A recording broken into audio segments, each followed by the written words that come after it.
Never have done. Partly because I think the way in which it's done, the thoroughness with which they approach their projects. Very few occasions or places where I felt this isn't working. Prinz William stand aufrecht, aber seine Augen erzählten eine andere Geschichte. Als seine Tante, Prinzessin Anne, vortrat, um König Charles den letzten Wunsch zu offenbaren, konnte der zukünftige König seine Tränen kaum zurückhalten. Dies war nicht nur eine öffentliche Erklärung, es war ein Moment der nackten Wahrheit, des Familienerbes und eines Abschieds, der sich still und leise hinter Palastmauern formiert. Finden Sie, dass die königliche Familie emotionalere Momente wie diesen offener angehen sollte? Geben Sie 1 für Ja und 0 für Nein ein und teilen Sie uns in den Kommentaren mit. Warum? Lassen Sie sich in diesen kraftvollen Moment eintauchen und enthüllen Sie, was genau gesagt wurde und warum es William an den Rand der Tränen brachte. Der letzte Wunsch des Königs. Im Laufe des Tages übte die milde Sommerluft Druck auf Balmoral Castle aus. Seit seiner Gründung diente das prächtige schottische Anwesen, das für seine hohen Steinmauern und seine friedliche Abgeschiedenheit bekannt ist, als Zufluchtsort für die königliche Familie. Bei dieser Gelegenheit bot es jedoch den Rahmen für Nachrichten, die die Monarchie in ihren Überzeugungen erschüttern würden. Autos dunkler Farbe fuhren nacheinander die lange Auffahrt hinauf. Innerhalb der Burgmauern beobachteten die Mitarbeiter aus den Fenstern und unterhielten sich miteinander. Wenn die ganze Familie zu einer so wichtigen Angelegenheit zusammenkam, war das ein ungewöhnlicher Vorfall. Obwohl sie oft ruhig und fröhlich ist, schien Prinzessin Catherine in außergewöhnlich düsterer Stimmung zu sein, als sie aus ihrem Fahrzeug stieg. Es waren die Neuigkeiten, die sie überbrachte, die alles völlig verändern würden. Im Konferenzraum versammelte sich die Familie um einen großen Holztisch, um die Angelegenheit zu besprechen. Die Wände waren mit Gemälden bedeckt, die verschiedene Könige und Königinnen aus der Vergangenheit zeigten, deren wachsamer Blick auf die Zeit gerichtet war. Während alle ihre Plätze einnahmen und warteten, herrschte völlige Stille im Raum. Was gesagt werden sollte, war für alle ein Rätsel. Die Hände von Prinzessin Catherine zitterten leicht, als sie aufstand. Sie hatte diese Informationen mehrere Monate lang geheim gehalten und auf den richtigen Moment gewartet, um sie preiszugeben. Als die Aufmerksamkeit aller auf sie gerichtet war, brach sie schließlich das Schweigen. Dies war der letzte Wunsch, den Königin Elizabeth II für ihr Kind hatte. Die verstorbene Königin hatte eine Bitte, die sie vor ihrer Abreise nur denen mitgeteilt hatte, die ihr am nächsten standen. Es wurden erstaunliche Neuigkeiten überbracht. Königin Elizabeth hoffte, dass Katharina eines Tages als eigenständige Königin regieren würde, nicht nur als Ehefrau von König William, sondern als der Monarch, der jetzt an der Macht war. Im ganzen Raum war schockiertes Flüstern zu hören. Niemand hätte ahnen können, dass dies die Zukunft sein würde. Traditionell wurde die Krone von einem Monarchen an seinen Sohn oder in äußerst seltenen Fällen an eine Tochter weitergegeben, wenn es keinen männlichen Erben gab. Diese Praxis wurde schon seit Generationen praktiziert. Ich denke einfach, dass William kein Risiko eingehen würde. Und er liebt die Middletons. Wir sind fest davon überzeugt, dass Kate sich so wohl wie möglich in die Familie einheiraten sollte. Und wir sind entschlossen, dass sie in die Familie einheiraten sollte. Der Titel Königin-Gemahlin wurde jeder Frau verliehen, die in die königliche Linie einheiratete. Diese Position ermöglichte es ihr, neben dem Monarchen zu stehen, verlieh ihr jedoch keine Autorität. Als Königin Elizabeth ihren Sterbewunsch äußerte, hatte dies das Potenzial, all das zu ändern. König Karl III kämpfte bereits mit seiner Gesundheit und sah ungläubig zu, als die Nachricht bekannt wurde. Alles, worauf er seine Herrschaft aufgebaut hatte, wurde durch die Entscheidung seiner Mutter auf die Probe gestellt. Plötzlich schien die Zukunft, die er akribisch vorbereitet hatte, unklar zu sein. Als er versuchte, die Auswirkungen zu begreifen, die dies für die Monarchie haben würde, wurde sein Gesicht blass. Königin Camilla rührte sich zu keinem Zeitpunkt von ihrem Platz. Über viele Jahre hinweg hatte sie sich die Akzeptanz der Bevölkerung erkämpft und so den Schatten ihrer Vergangenheit überwunden. Am Ende gelang es ihr, ihre Position als Königin-Gemahlin zu sichern. Dieses Eingeständnis ließ jedoch die Möglichkeit aufkommen, dass selbst Königin Elizabeth ihre Position nie als dauerhaft angesehen hatte. Vielmehr hatte sie darin nur ein Sprungbrett gesehen, bis Katharina den Thron bestieg. Die jüngeren Mitglieder des Königshauses strahlten Unbehagen aus. Der Gesichtsausdruck von Prinz William war nicht zu entziffern, als er sich seiner Braut zuwandte. War ihr das schon die ganze Zeit bewusst gewesen? Die rechtlichen Fragen wurden von Prinzessin Anne umgehend berücksichtigt. die sich stets auf die praktische Verantwortung konzentrierte.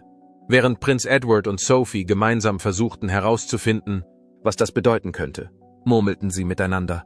Von außerhalb des Konferenzraums des königlichen Personals waren Stimmen zu hören, die vor Anspannung immer mal wieder schwankten. Nach einigen Stunden ging das Gespräch weiter.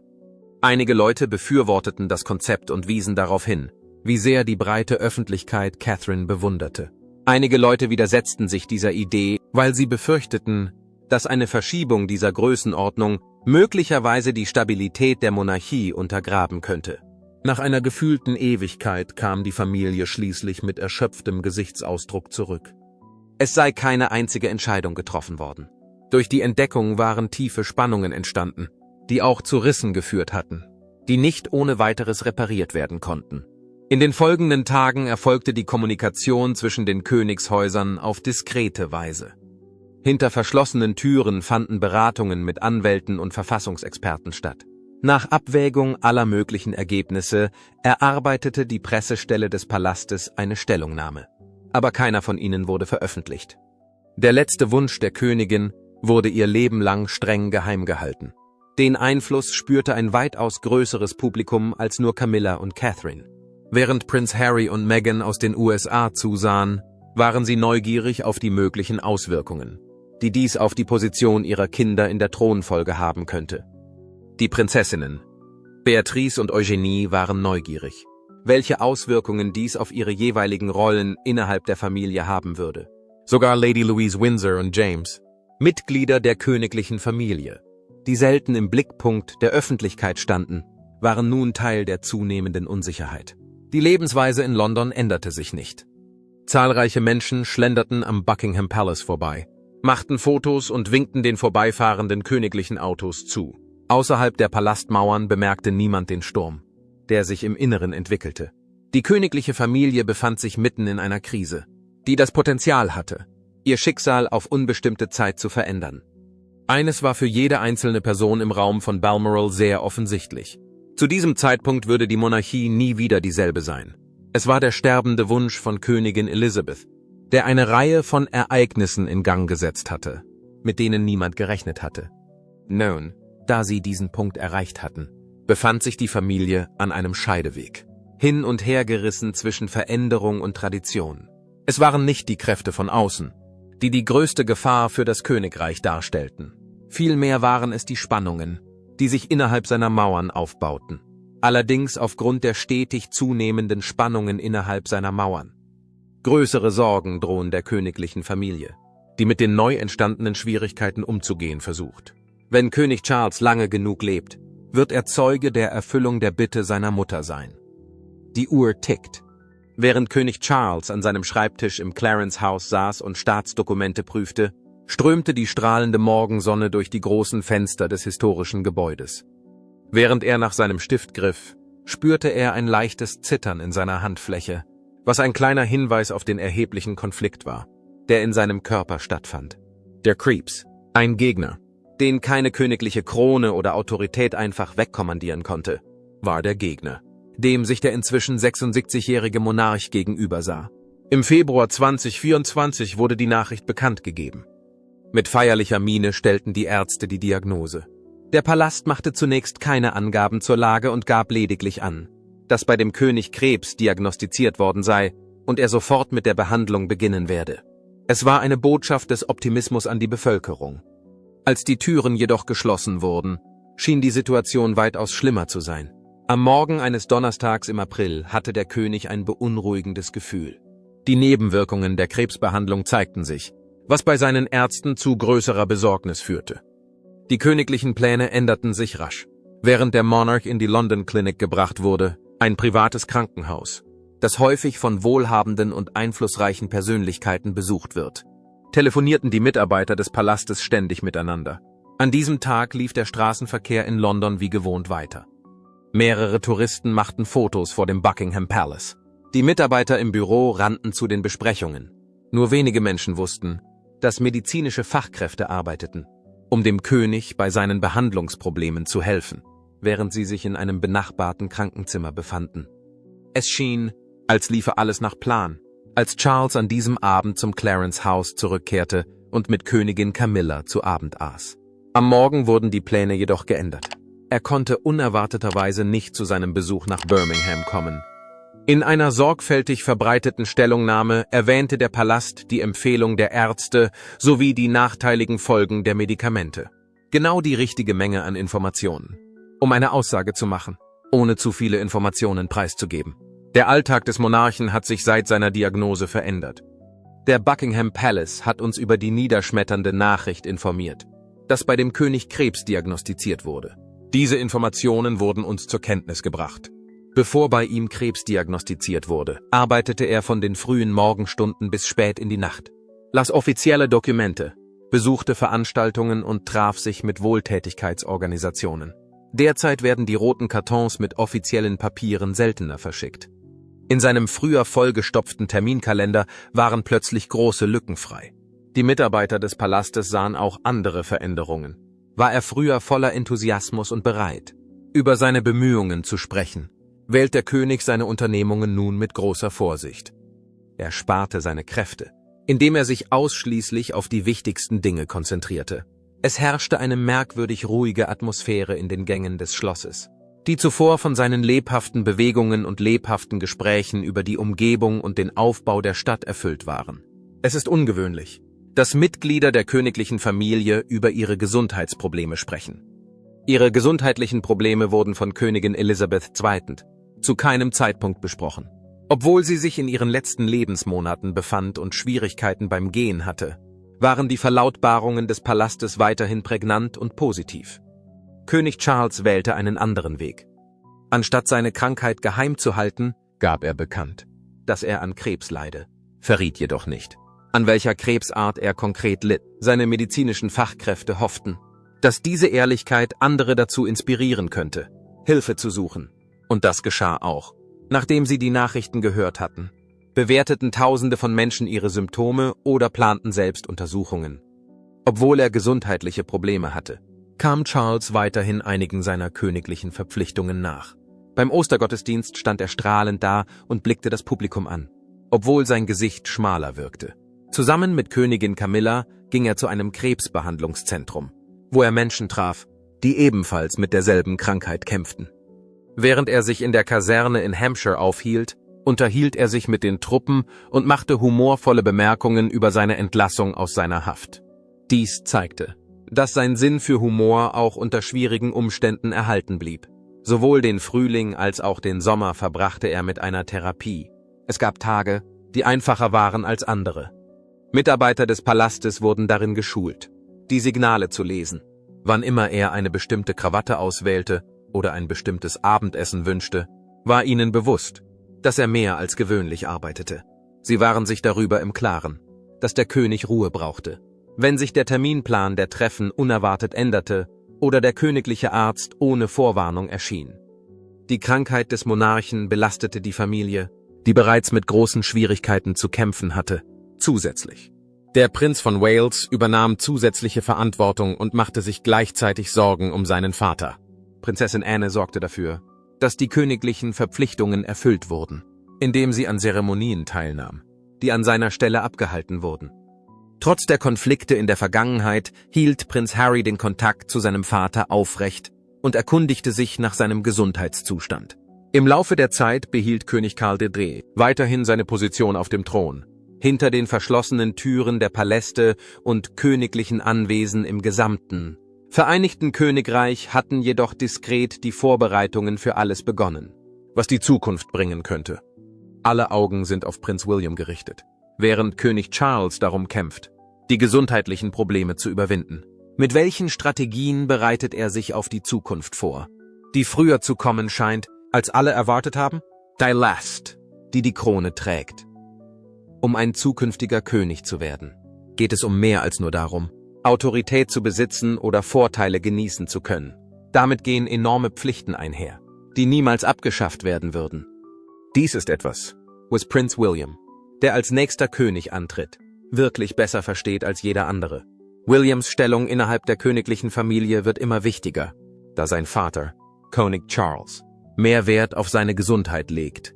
Die Aktivitäten, die früher als in ferner Zukunft liegend galten, sind heute ein fester Bestandteil seines Lebens und er ergreift die Initiative, sie zu bewältigen. Williams ganzes Leben war darauf ausgerichtet, ihn auf diesen besonderen Moment vorzubereiten. Seine Erziehung war eine Kombination aus traditionellen Vorgehensweisen und tatsächlichen Lebenserfahrungen, im Gegensatz zu den früheren Erben, die sich an strenge königliche Protokolle hielten. Nach seinem Abschluss in Eton setzte er sein Studium an der St.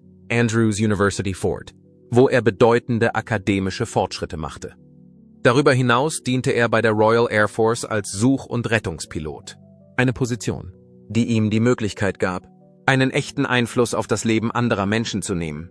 Während all dieser Ereignisse unternahm William große Anstrengungen, um ein Leben aufzubauen, in dem es nicht nur um königliche Pflichten ging, sondern auch darum, für seine Familie da zu sein. Aufgrund dieser einzigartigen Erfahrungen hat er sich zu dem Anführer entwickelt, der er heute ist. Er ist jemand, der die Bedeutung von Pflichten erkennt, aber dennoch großen Wert darauf legt, ein geregeltes und ausgeglichenes Leben zu führen. Als Thronfolger hat er sich die nötigen Fähigkeiten angeeignet, um die Schwierigkeiten des königlichen Lebens zu meistern und gleichzeitig seine Verbindung zur Welt jenseits des Palastes aufrechtzuerhalten. Die Belastung, unter der William steht, hat zugenommen. Da sein Vater sich auf seine Gesundheit konzentriert, hat er mehr Verpflichtungen übernommen als je zuvor. Er ist nun dafür verantwortlich, an wichtigen Staatsveranstaltungen teilzunehmen, geheime Treffen mit Regierungsbeamten abzuhalten und wichtige königliche Pflichten wahrzunehmen. Der Titel seiner Position im Herzogtum Cornwall, bei dem es sich um ein Anwesen handelt, das die Finanzierung verschiedener königlicher Aktivitäten ermöglicht, reicht nicht mehr aus. Er trifft Entscheidungen, die sich sowohl direkt auf die Finanzen der Monarchie als auch auf die öffentliche Wahrnehmung der Monarchie auswirken. In einer Zeit, in der die königliche Familie bedeutende Veränderungen durchmacht, hat dieser Wandel stattgefunden. Die Meinungen der breiten Öffentlichkeit sind nicht mehr das, was sie einmal waren, insbesondere bei jüngeren Generationen, die die Bedeutung der öffentlichen Meinung bestreiten. William ist hin und her gerissen zwischen der Treue zu seinem Erbe und der Anpassung an eine moderne Gesellschaft, die Offenheit und Verbundenheit schätzt. Er engagiert sich für die Bewältigung von Herausforderungen wie psychischer Gesundheit, Klimawandel und Obdachlosigkeit und hat diese Verantwortung für sich übernommen. Das Ergebnis seiner Bemühungen ist, dass er eine neue Perspektive auf die Ideale entwickelt, die ein zukünftiger Monarch wahren sollte. William ist anhaltendem Druck ausgesetzt. Jede seiner Handlungen wird genau unter die Lupe genommen. Und andere sind bestrebt, ein Urteil zu fällen, Lob auszusprechen oder Kritik zu üben. Die Medien berichten weiterhin über sein angespanntes Verhältnis zu Prinz Harry, das weiterhin großes Diskussionsthema darstellt. Die Öffentlichkeit muss über den aktuellen Stand spekulieren. Innerhalb der Mauern des Palastes muss er auch ein Gleichgewicht zwischen seiner wachsenden Verantwortung und der Wahrung der Einheit der Familie finden. Wenn er zu Hause ist, nimmt er seine Pflichten als Ehemann und Vater mit der gleichen Ernsthaftigkeit wahr, im Gegensatz zu früheren Nachfolgern, die die Pflicht über alles andere stellten. Für Catherine und ihre 3 Kinder nimmt er sich die Zeit, bei ihnen zu sein. Es ist nicht einfach, königliche Pflichten mit dem Familienleben unter einen Hut zu bringen. Und die Schwierigkeiten wachsen mit den Anforderungen, die an sie gestellt werden. Die Art und Weise, wie er an die Dinge herangeht, zeigt, wie sich die Monarchie weiterentwickelt und sich einem Führungsstil zuwendet, der persönlicher ist und sich auf die Menschen in ihrem Alltag bezieht. Innerhalb der Palastmauern sind sich Berater und Beamte der Bedeutung eines reibungslosen Übergangs bewusst. Die britische Monarchie hat dank sorgfältiger Vorbereitung und der Fähigkeit, sich an veränderte Umstände anzupassen, jahrhundertelang überlebt. William hat sich in den letzten Jahren kurzfristig auf die Führung vorbereitet, indem er die Intensität seiner Ausbildung erhöht hat, um sicherzustellen, dass er auf alles vorbereitet ist, was auf ihn zukommt. Wurde er über Informationen zu Staatsangelegenheiten, Außenpolitik und militärischen Aktivitäten informiert. Trotz der zunehmenden Belastung gelingt es William, seine Fassung und sein Engagement zu bewahren. Er weiß nicht nur, was von ihm verlangt wird, sondern ist sich auch der immensen Verantwortung bewusst, die er eines Tages tragen wird. Die Zukunft der Monarchie hängt von seiner Fähigkeit ab, mit Selbstvertrauen, gesundem Urteilsvermögen und der Fähigkeit, sich an veränderte Umstände anzupassen, zu führen. Aufgrund der Tatsache, dass sie sich bewusst sind, dass sie ein bedeutendes historisches Ereignis erleben, sind Menschen auf der ganzen Welt aufmerksam. Eine weitere Schwierigkeit wird deutlich, da William zusätzliche Verantwortung übernimmt. Welche Veränderungen können wir in der Rolle von Königin Camilla erwarten, wenn die Situation immer unklarer wird? Die Zukunft von Königin Camilla ist fraglich. Im Laufe vieler Jahre unternahm Königin Camilla große Anstrengungen, um die Wahrnehmung der Menschen von ihr zu verändern. Als sie in das königliche Leben eintrat, hatte sie eine bewegte Vergangenheit. Doch im Laufe der Zeit erlangte sie schließlich Akzeptanz.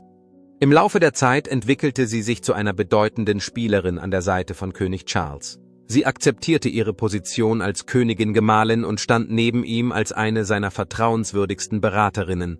Und sie tat dies mit seiner vollen Unterstützung. Die jüngsten Ereignisse haben jedoch neues Material ans Licht gebracht, das Zweifel an ihrer Zukunft innerhalb der königlichen Familie aufkommen lässt. Die Constance, an der Camilla so eifrig gearbeitet hatte, wurde durch einen besonderen Wunsch von Königin Elizabeth durcheinandergebracht. Sie hat vom Monarchen des Vereinigten Königreichs die Erlaubnis erhalten, dass Camilla, die Frau von Prinz Charles, als Königin-Gemahlin bezeichnet werden darf. Es wurde bekannt, dass die verstorbene Königin die Hoffnung gehegt hatte, dass Catherine, die Prinzessin von Wales, eines Tages eine prominentere Position einnehmen könnte, als sie derzeit innehat. Camillas Stellung innerhalb der königlichen Familie wurde dadurch in Zweifel gezogen. Obwohl sie nun den Titel einer Königin trägt, scheint ihre Position weniger sicher zu sein als in der Vergangenheit. Die Grundlage der britischen Monarchie war schon immer Tradition. Und Königin Elizabeth hat den Verlauf des Schicksals der Monarchie maßgeblich mitbestimmt.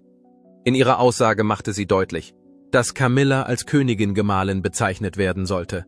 Dieser Titel bestätigte Camillas Status als Gefährtin von Charles, verlieh ihr jedoch keine absolute Autorität.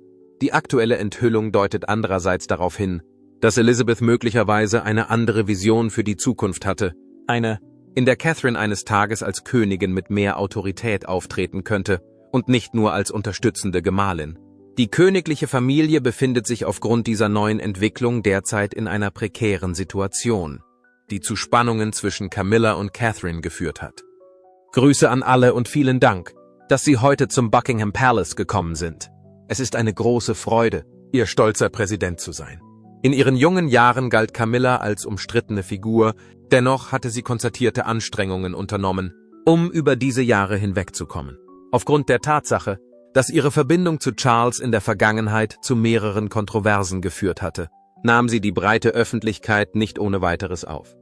Im Laufe der Zeit veränderte sie jedoch ihr Aussehen, begann sich philanthropisch zu engagieren und wurde schließlich eine treue Unterstützerin des Monarchen. Aufgrund ihrer verdienten Stellung als geschätzte Königin wurde sie von manchen als wichtige Beraterin von Charles angesehen. Camillas Status scheint derzeit jedoch zweifelhaft zu sein, da die Möglichkeit besteht, dass Catherine in Zukunft eine wichtigere Rolle übernehmen wird. Es gibt eine Übergangsphase, die die königliche Familie derzeit durchlebt. Camilla war ein wesentlicher Bestandteil von Charles' Bemühungen, die Stabilität aufrechtzuerhalten, seit er König wurde. Und sie war ein entscheidender Teil dieser Bemühungen. Als jemand, der dem Monarchen sowohl persönliche als auch strategische Unterstützung bietet, gilt sie als jemand, der dem König dabei hilft, Boden unter den Füßen zu haben. Dieses Gefühl der Stabilität wird durch die jüngsten Nachrichten in Frage gestellt, obwohl ihre Teilnahme an wichtigen königlichen Zeremonien ihre Rolle deutlich gemacht hat. Aber auch die öffentliche Meinung ist ein wesentlicher Faktor für die Entwicklung. Katharina ist nach Königin Elisabeth nach wie vor die am meisten bewunderte königliche Figur, obwohl Camilla im Laufe der Zeit größere Akzeptanz erlangt hat. Durch die Kombination traditioneller Werte mit zeitgenössischen Konzepten hat sie ein starkes öffentliches Image aufgebaut. Es besteht die Möglichkeit, dass sich das Machtgleichgewicht innerhalb der Monarchie ändert, wenn Catherine tatsächlich auf eine bedeutendere Führungsposition vorbereitet wird. Es ist möglich, dass die Entscheidungen, die hinter den Kulissen getroffen werden, davon beeinflusst werden, wie die breite Öffentlichkeit auf diese Entwicklungen reagiert.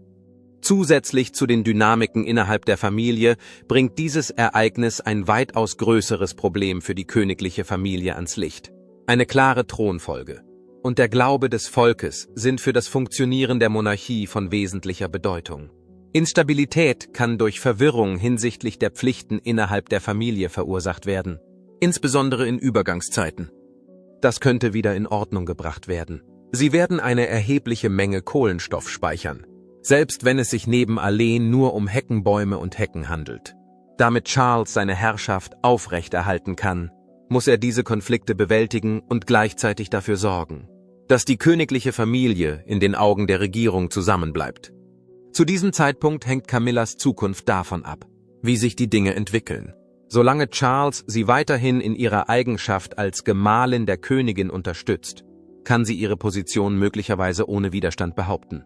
Sollte es jedoch eine größere Unterstützung für Catherine geben, eine wichtigere Rolle zu übernehmen, könnte Camilla ins Abseits gedrängt werden. Da Camillas Zukunft ungewiss ist, muss die Monarchie eine wichtige Entscheidung treffen. Welche genauen Entscheidungen werden den nächsten Schritt der königlichen Familie bestimmen? Die Zukunft der Monarchie. Die britische Monarchie erlebt derzeit eine der schwierigsten Phasen ihrer Geschichte in jüngster Zeit. Es ist schwer vorherzusagen, wie die Zukunft der Monarchie aussehen wird, da König Charles mit gesundheitlichen Problemen und Streitigkeiten innerhalb seiner Familie zu kämpfen hat. Der vor uns liegende Weg ist komplex, auch wenn die Nachfolge klar erkennbar ist. Das Schicksal der königlichen Familie wird durch die Entscheidungen bestimmt, die jetzt getroffen werden. In der folgenden Rangfolge gilt Prinz William, gefolgt von seinen Kindern Prinz George, Prinzessin Charlotte und Prinz Louis. Die friedliche Machtübergabe ist für die Fähigkeit der Monarchie, ihre Stabilität aufrechtzuerhalten, von wesentlicher Bedeutung. Die Situation ändert sich jedoch schnell. Will muss möglicherweise früher als erwartet zusätzliche Aufgaben übernehmen, wenn sich Charles' Gesundheitszustand weiter verschlechtert. Gleichzeitig gibt es immer mehr Spekulationen über die Möglichkeit, dass Katharina eine regierende Königin werden könnte, was eine deutliche Abweichung von den etablierten Normen bedeuten würde.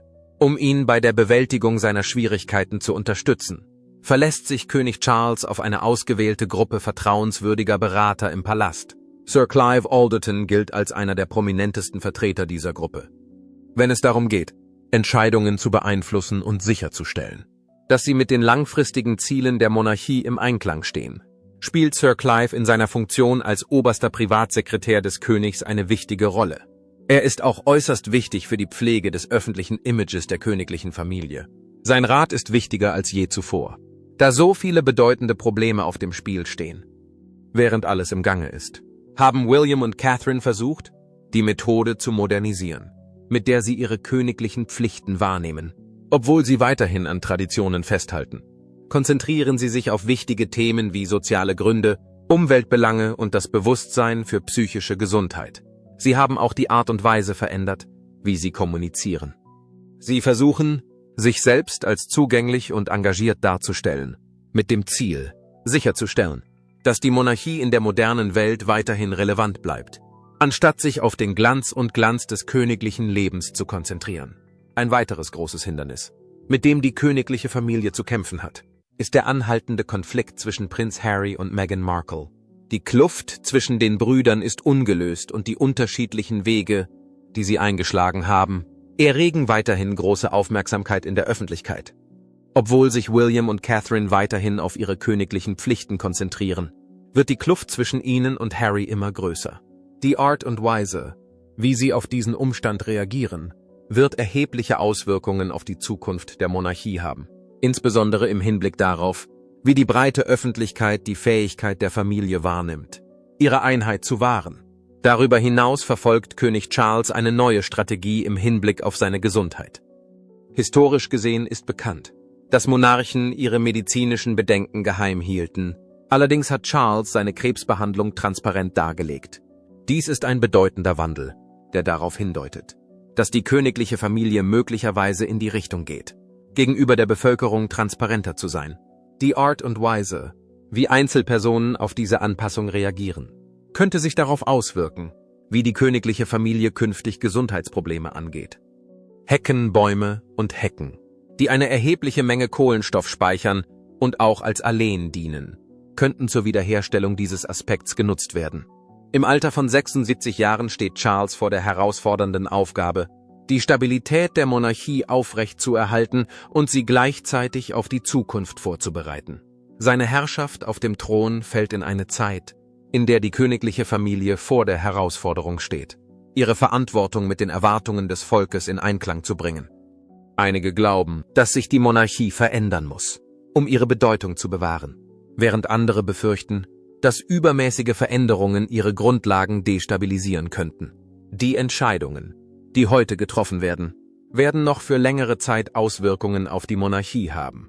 Um ordnungsgemäß funktionieren zu können, muss die königliche Familie auch ihre Position innerhalb des größeren Gemeinwesens berücksichtigen.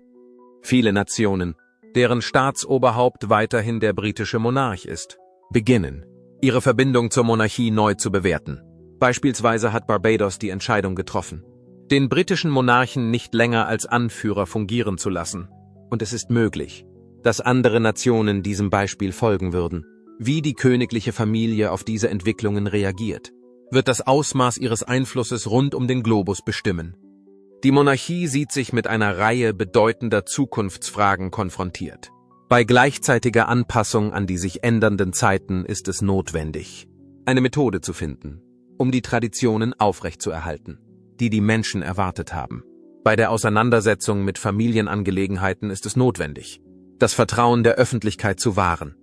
Es wird auch äußerst wichtig sein, die Rolle zu berücksichtigen, die jüngere Royals bei der Bestimmung ihres Schicksals spielen werden.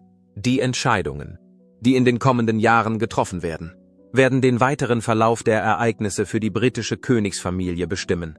Ist die königliche Familie in der Lage, sich an veränderte Zeiten anzupassen? Oder wird sie irgendwann ihre Macht verlieren? Während sich die Situation weiterentwickelt und die Spannungen zunehmen, stellt sich die Frage, wer die Geschicke der britischen Krone lenken wird und was dazu nötig ist. Teilen Sie Ihre Gedanken in den Kommentaren mit. Ihre Erkenntnisse bedeuten mehr, als Sie wissen. Wenn diese Geschichte Ihr Herz berührt hat, geben Sie ihr ein Gefällt mir. Klicken Sie auf Abonnieren und läuten Sie die Benachrichtigungsglocke. Denn hier erzählen wir die Geschichten hinter den Schlagzeilen. Mit Wahrheit, Herz und Würde.